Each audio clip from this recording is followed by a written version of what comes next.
I want you to get together. I'm addicted to worldliness and the idea of human control.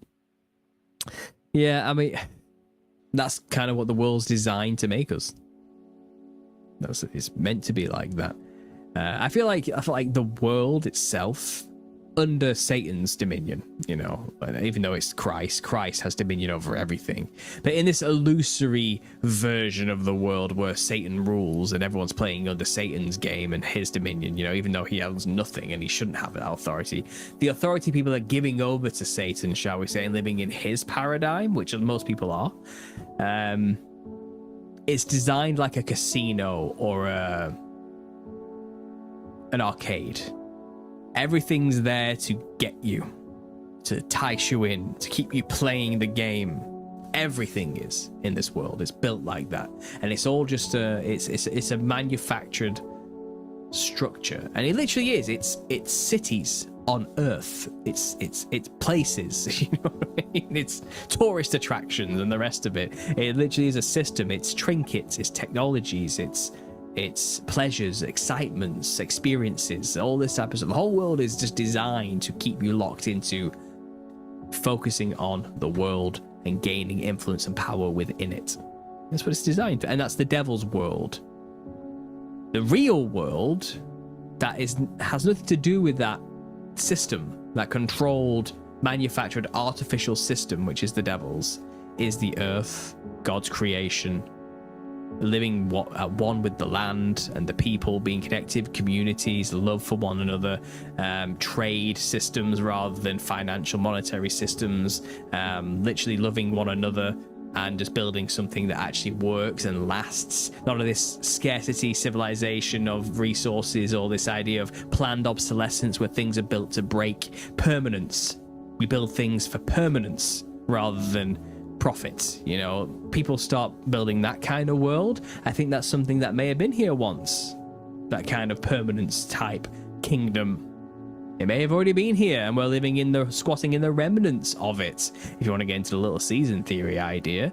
But I think if we went back to having that mindset, that Christ centric mindset, not Christ consciousness, I'm not getting all new age lovey-dovey Gnostic here, you know, but if we were all focused on the truth and we walked as Christ walked and did our best to have that mindset of we're all one in God and in Christ, we're all brothers and sisters, we're all fearfully and lovingly made as unique individuals with our own skills. Let's work together to actually build something permanent, something beautiful, a real heaven on earth situation, you know, and take what Christ said as the kingdom is within seriously. You know, we have the ability to manifest it if we should so take that authority given to us by him to do such a thing. And I feel like we can do that, but it comes with first switching off the screen. That's all of this has been done because of TV, because of boxes in the corner of living rooms, and for scrying mirrors in our pockets. We listen to what it tells us and we believe it. That's a part of the artificial control structure. It is. It's all smoke and mirrors. It's all illusion. And it's all designed to keep us invested into it. All of it. It's all just flashing lights and pretty colors and ding ding dings and the rest of it, and the promise of reward. It's an arcade. The world is a giant arcade. Okay? And it's there to waste your time, take your money, and give you something in return that is cheap and will break quickly and will not last. It's to give you a quick rush of dopamine and keep you coming back for more, to keep you addicted to it. That's the world. That's what we mean when we say worldliness. People who are worldly, that's what they are, really. And there's lots of games you can play. Do you want to play the rich CEO game, or do you want to go and play the bohemian barley hippie going out there finding themselves game? What game do you want to play? You know, there's lots of games to play in this world. I feel like Christians stopped playing games, and also we stopped having fun when we have to play the games just to survive, because we still live in the world, unfortunately. You know, and there's some certain things we have to do, you know, because we might die if we don't. It's that kind of thing, you know, not of the world, but still in the world sort of stuff. And we struggle as people who are Christians to find the joy in playing the games anymore. Because our joy is not in that. We find peace and joy in knowing the truth and having a relationship with the creator of the universe, of everything, with the Father in heaven, and knowing the truth. You know, that gives us the peace we need, where it's like we don't need to play the games to fill that hole. We have the peace, we're okay. And when we're kind of forced to play the games, it's like, well, you know, I'm not invested in it anymore. That's the difference. And I think I would love for all people to gain that view and that mindset and that focus on, it's not necessarily just about the now, it's about what comes next. You know, it's about caring for the next generation too. It's about planting trees so there's shade for that, so people can lie under the shade of trees I'll never see, you know, that type of stuff. We need that, more of that mindset. But the world is designed for now, not the future, not permanence, not longevity. Okay, it's an energy siphon. It's a time waster. Like, that's what the world is now.